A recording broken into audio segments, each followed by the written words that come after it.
जे दूर होया तेरी हालात वे परदेसी बता, कट रही कैसी तेरी रात वे परदेसी बता।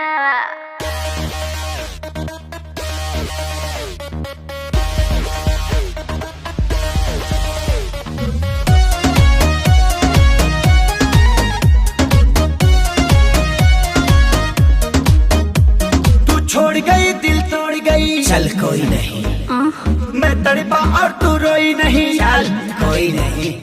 तू छोड़ गई दिल तोड़ गई, चल कोई नहीं, मैं तड़पा और तू रोई नहीं, चल कोई नहीं।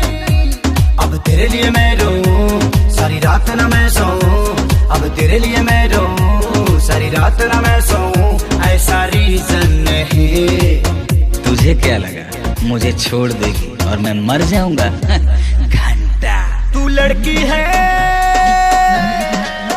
कोई ऑक्सीजन नहीं, तू लड़की है कोई ऑक्सीजन नहीं, ऑक्सीजन नहीं। मैं पड़ा था तेरे प्यार में, तुझे मान के बेबी अपना, तुझे डेट किया तेरा वेट किया, देखा तेरा ही सपना, हर पल तेरा मन केयर किया, हर बात तेरे से शेयर किया, और तूने बेबी कहीं और अफेयर किया। हाँ जो दिल पे लगा तो डिटॉल, ये गम तेरा कम जाएगा, छोड़ो गुस्सा रखो फीलिंग फेज में, ये प्यार फिर से जम जाएगा। रंग दी दिल की दीवारी वाइट पेंट से, तेरी यादों को धोया डिटर्जेंट से। मेरे बाबू मेरे सोना तुझे क्या हो गया, काहे मुझसे तू ऐसे खफा हो गया।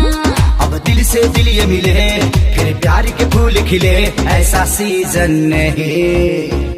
तुझे क्या लगा कि तू छोड़ के चली जाएगी तो मैं सूखे पत्ते की तरह बिखर जाऊंगा? घंटा तू लड़की है कोई ऑक्सीजन नहीं,